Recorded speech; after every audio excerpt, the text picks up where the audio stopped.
Gambian renowned medical practitioner Dr. Alaji Sharif Sise has told the Truth Commission that September 23, 1996, over 100 UDP supporters were brought to his clinic for treatment, saying their conditions were unbearable. Iranian president has warned that the Islamic Republic does not seek war with the US but will give a crushing response if it is attacked.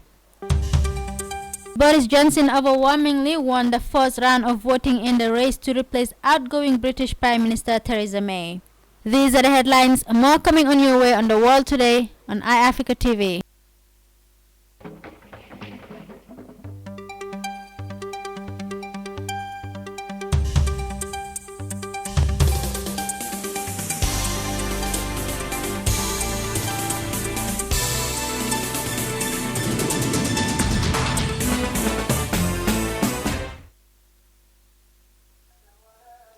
It's 11:30 p.m. in Istanbul, 1:30 p.m. in Washington State, 20:30 GMT here in the Gambia. You're watching the World Today Evening Bulletin. I am Fatmata Jaju. We now take a look at our first story.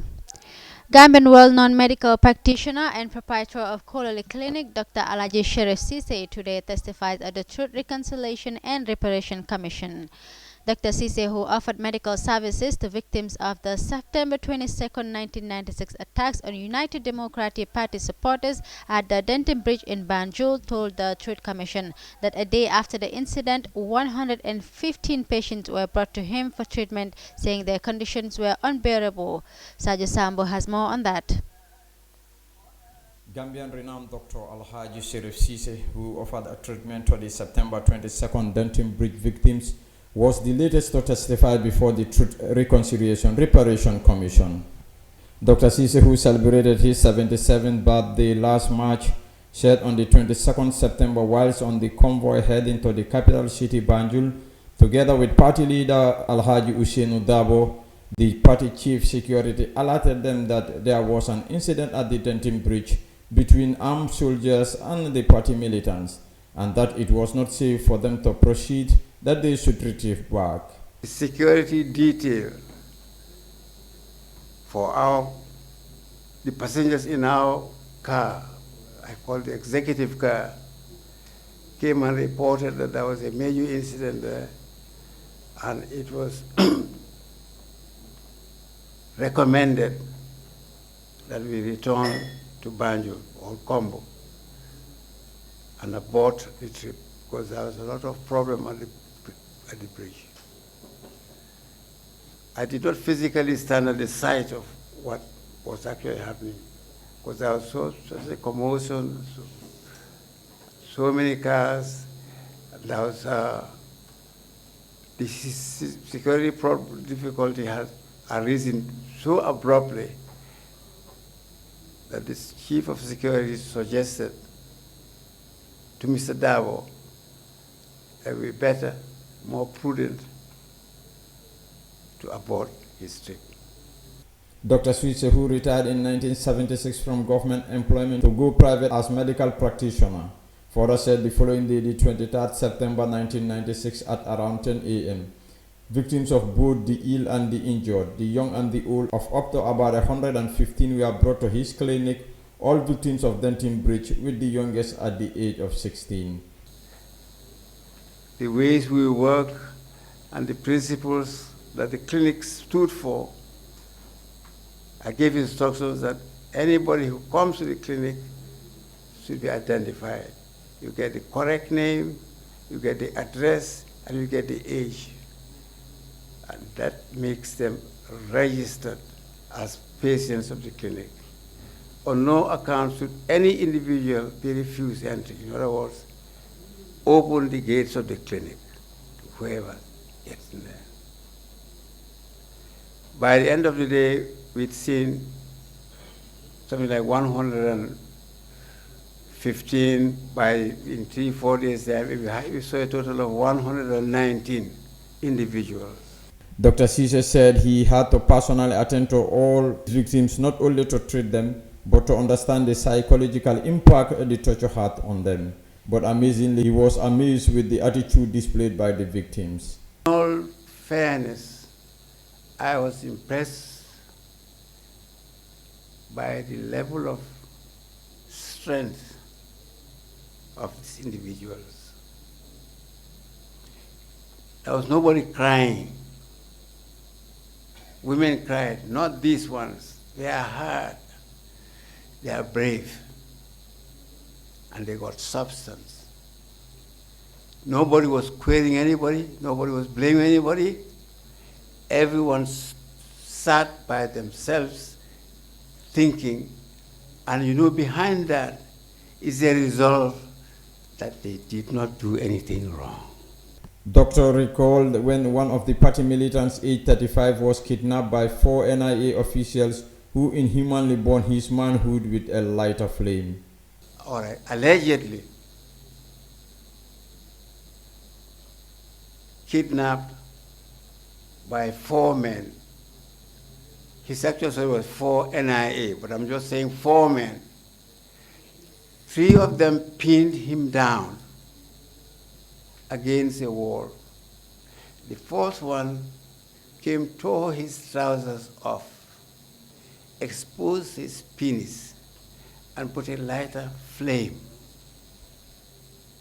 on his glans. The glans is the tip of the penis, the fleshy part, not the skin part. He said, "Doctor, I have never experienced any pain like that in my entire life."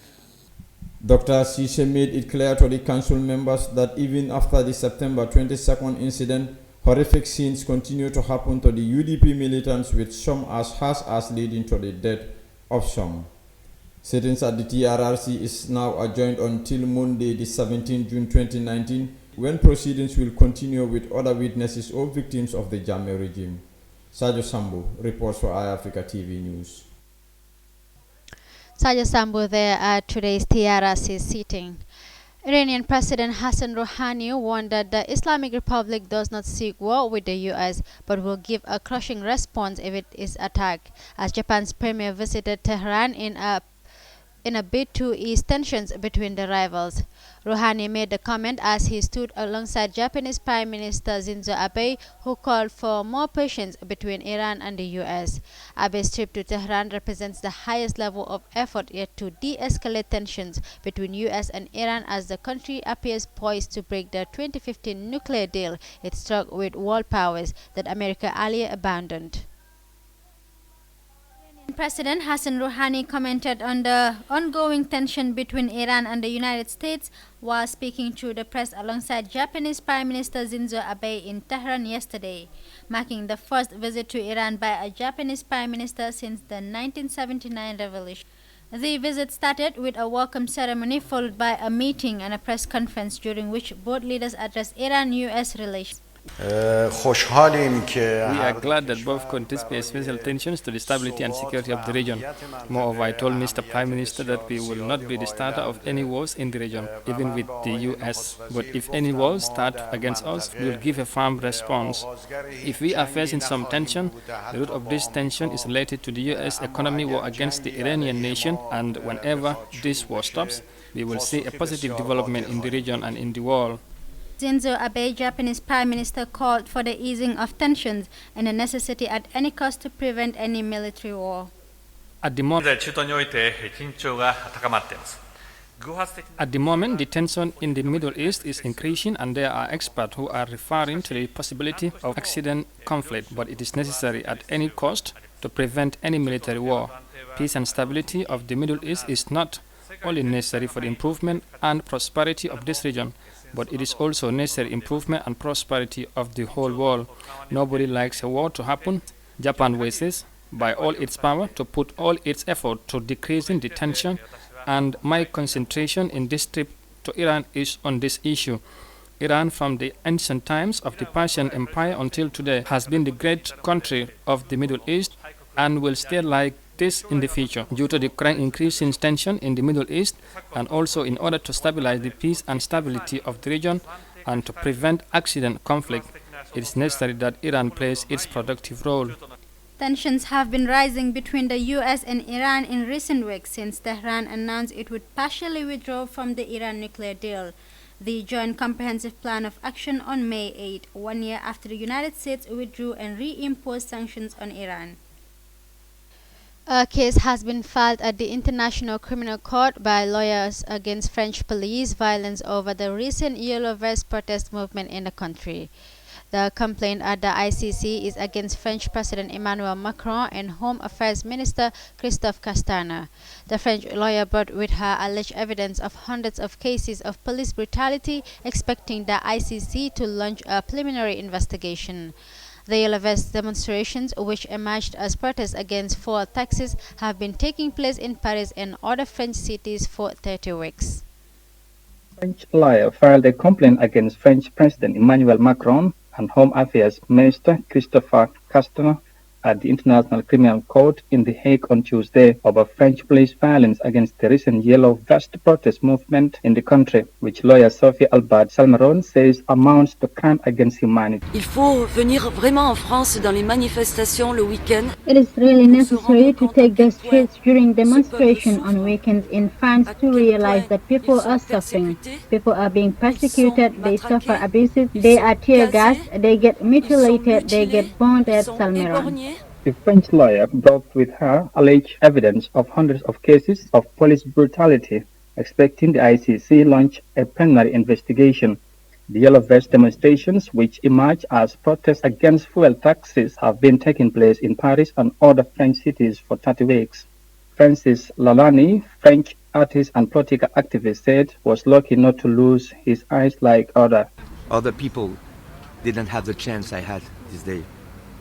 And they lose one eye, they have been hurted in the head, and this is terrible. No country has to be allowed to use this against civilian people. In France, French police deployed tear gas against the Yellow Vest demonstrators in Drancy near Paris as protest enters its 30th consecutive week on Saturday. Footage showed tear gas being fired and protesters flying as police tried to contain them following weeks of clashes. Protesters responded using beans as barricades as police attempted to charge them. The Yellow Vest movement, which emerged last November over fuel taxes and income inequality, has been shaking France for 30 weeks.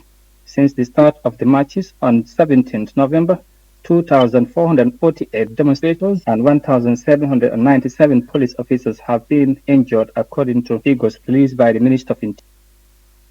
The tripartite meeting of foreign ministers of Egypt, Tunisia and Algeria held a consultative meeting on the situation in Libya yesterday.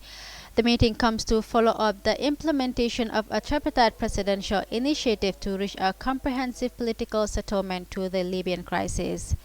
The Tunis meeting comes as a complement to the successive ministerial meetings of the tripartite ministerial mechanism on Libya held alternately between the capitals of the three countries, where Cairo hosted the last meeting on March 5, 2019. Al-Hassan Sise gives us more on that. Ministers of Egypt, Tunisia and Algeria yesterday rejected any military solution or foreign intervention to resolve the Libyan crisis. Foreign ministers Kemais Jinao of Tunisia, Sameh Shokri of Egypt and Sabri Bokadoum of Algeria held a news conference after their talks in Tunisia. الاجتماع اليوم يعكس First, we have agreed that Libyan parties should be part of the political dialogue for a comprehensive peace in the country. Second, those talks should be under the control of the United Nations and neighboring countries of Libya. We underline the unity of Libya and the only solution is political, Tunisian Foreign Minister Kemais Jinao said.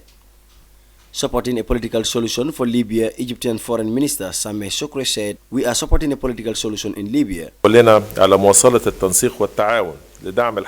international community has the responsibility over attempts by some parties to support terrorist organizations. Algerian Foreign Minister Sabri Bokadoum expressed concern over the rising death toll in Libya. انشغالها العميق واستيائها إزاء القتال المتواصل في ليبيا. We as Algeria are following fatalities in Libya with sorrow. We are witnessing with deep sadness that civil areas are being targeted such as airports, hospitals and schools. On June 10, the UN Security Council unanimously approved a one-year extension on halting the flow of weapons to Libya. The ban, which is being principally implemented by an EU force, will remain in effect through June 2020 amid ongoing hostilities between renegade Commander Khalifa Haftar and the UN-recognized government in Tripoli. Libya has remained beset by turmoil since 2011 when longtime ruler Muammar Gaddafi was ousted and killed in a NATO-backed uprising after 4 decades in power. The oil-rich country has since seen the emergence of 2 rival seats of power, one in eastern Libya with which Haftar is affiliated and the Tripoli-based UN-recognized government. Reporting for iAfrica TV, I am Alhassan Sise. Coming up after the break, the UN-recognized Libyan government and its rival forces affiliated with General Khalifa Haftar have resumed violent clashes in the southern districts of the capital, Tripoli.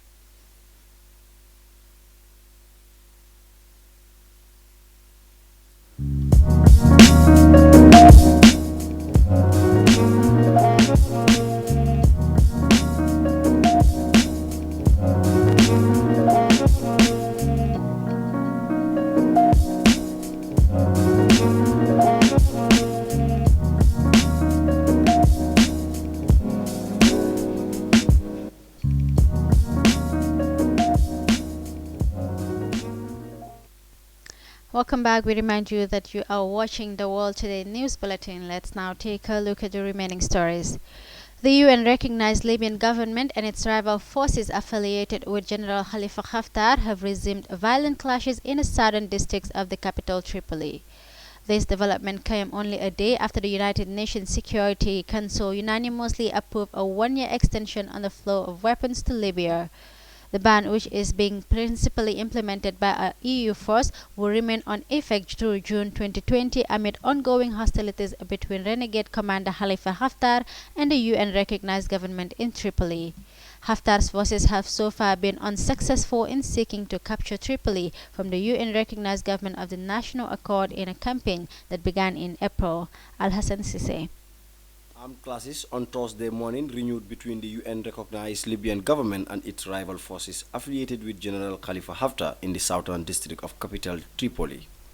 Both the airport, road and the Al-Kula area have seen the fiercest clashes between the two sides, while explosions have been heard in different districts of the neighborhood.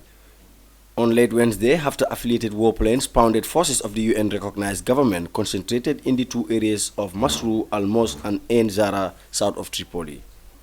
The UN-recognized forces announced that they have destroyed a tank affiliated with the Haftar forces. In another development, pro-Haftar forces said in a Thursday statement that they had shot down a warplane allegedly belonging to the UN-recognized government near the city of Misrata, some 200 kilometers east of Tripoli. A pilot was killed in the attack, the statement read. The UN-recognized government is yet to comment on these claims. Haftar's forces have so far been unsuccessful in seeking to capture Tripoli from the UN-recognized government of National Accord in an offensive that began in April. Nevertheless, his forces remain deployed in several areas around the capital. Libya has remained beset by turmoil since 2011 when longtime ruler Muammar Gaddafi was ousted and killed in a NATO-backed uprising after 4 decades in power. The oil-rich country has since seen the emergence of 2 rival seats of power, one in eastern Libya with which Haftar is affiliated and the Tripoli-based UN-recognized government. Reporting for iAfrica TV, I am Alhassan Sise. Libya is still experiencing clashes between renegade Khalifa Haftar forces and the UN-recognized government. Boris Johnson overwhelmingly won the first round of voting Thursday in the race to replace outgoing British Prime Minister Theresa May, with a field of candidates narrowed to 7 from 10. The Brexit-backing former foreign minister picked up 114 of the 313 votes cast in a secret ballot of Conservative Party lawmakers in the lower House of Commons. The outcome, if repeated in subsequent rounds, which will further whittle down the field starting next Tuesday, is above the 105 votes Johnson would need to make the final 2. The last pair standing will go up before 160,000 voting Conservative Party members across the country. The winner will become new party leader and automatically replace May as premier, most likely at the end of July. Defatu Bangor gives us more on that.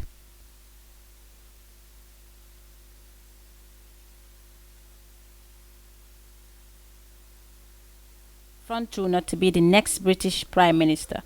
He will now have to contest the second round of voting on June 18th. The former Foreign Secretary, who is trying to fight for a better Brexit deal, won the approval of 114 Tory MPs out of the total of 313. Besides Johnson, 6 other candidates have also qualified to contest the second round. On behalf of the 1922 committee, Charles Walker and I, as the returning officers for the election of the leader of the Conservative and Unionist Party, can now declare the results of the first ballot. The total number of votes cast in today's ballot were 313, and you'll be pleased to know that there were no spoilt or rejected ballot papers. The total number of votes cast for each candidate in alphabetical order were as follows. Michael Gove, 37. Matt Hancock, 20. Mark Harper, 10. Jeremy Hunt, 43. Sajid Javid, 23. Boris Johnson, 114. Andrea Leadsom, 11. Esther McVeigh, 9. Dominic Raab, 27. And Rory Stewart, 19.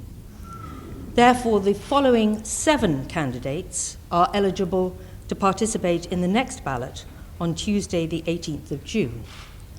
Michael Gove, Matt Hancock, Jeremy Hunt, Sajid Javid, Boris Johnson, Dominic Raab, and Rory Stewart.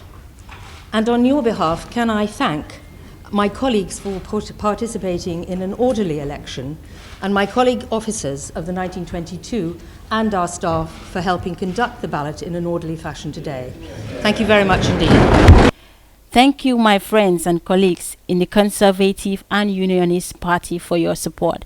I am delighted to win the first ballot, but we have a long way to go, Johnson said in a statement on Twitter. His victory in the first round by securing 114 votes means that he is certain to reach the final rounds of the leadership contest. Only 105 votes are required to reach to the final round, in which 2 candidates will face each other. Johnson was the only candidate who received more than 100 votes. Only 6 candidates who also made to the second round polled less than 15 votes. Reporting for iAfrica News, I am Deifatu Bangura. I will now take a look at sports. We have often heard that football is more than just a game, and the bonds between fans and their clubs is eternal. One such bond is between Valencia CF and its member, number 17, Vicente Navarro Aprecio, and it continues even after the latter's death.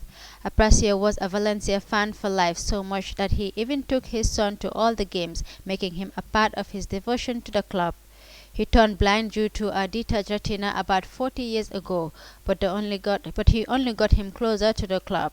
He still attended every game at Mestalla Stadium till his last breath. He cheered for Valencia CF. He felt Valencia CF. In their centenary year, Valencia decided to acknowledge that sentiment.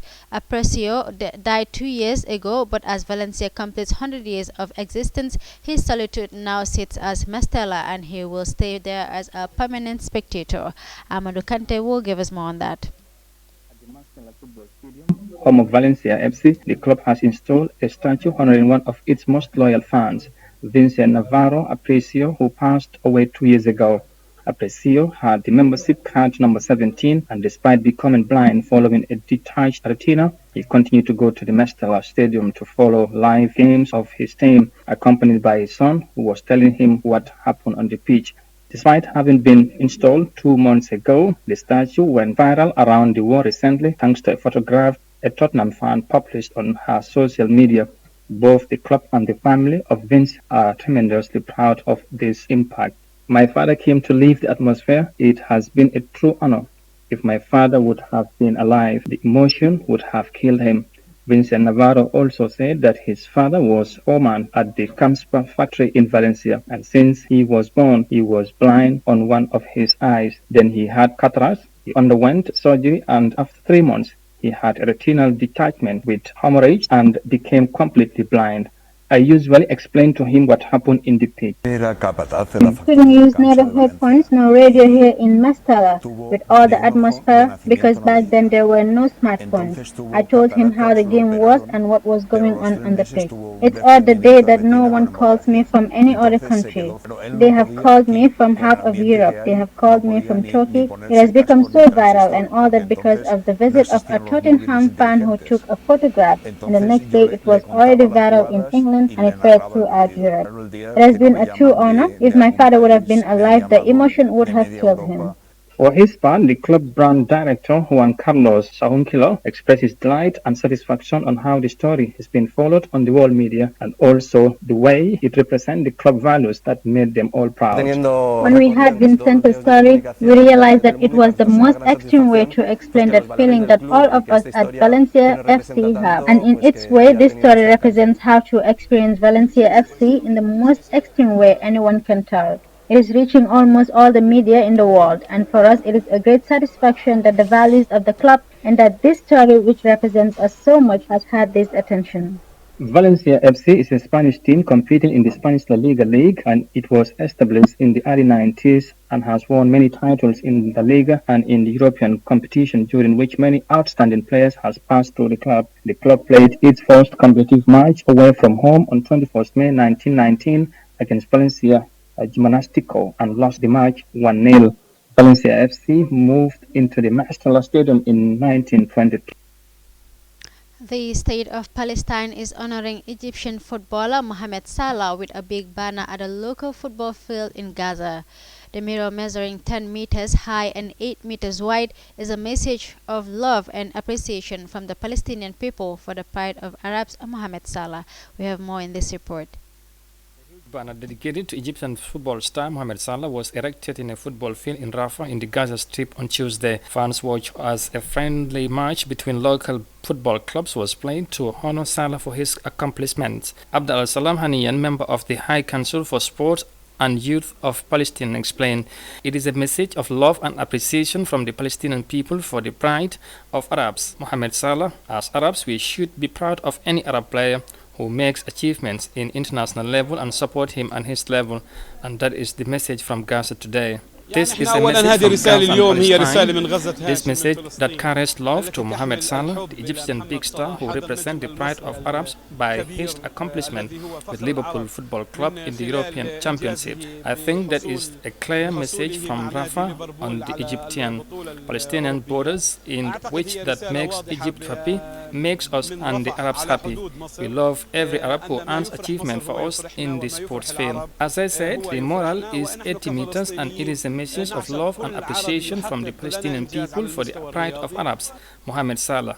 As Arabs, we should be proud of any Arab player who makes the achievements in the international level and support him and his level, and this is the message from Gaza today. Mohamed Salah is an Egyptian professional footballer who plays as a forward for Premier League club Liverpool and the Egypt national team. Considered as one of the best players in the world, he recently helped his team to win the European Champions League title, beating fellow Premier League rival Tottenham in the final. Egypt are hosting the 2019 AFCON tournament, and Salah will be hoping to inspire his country to their 6th AFCON title when the competition begins later this month. Well, viewers, that's all we have for you on the World Today News Bulletin. For more on these and other stories, kindly log on to our website, iAfrica.tv. I am Fatmata Jaju. Bye for now.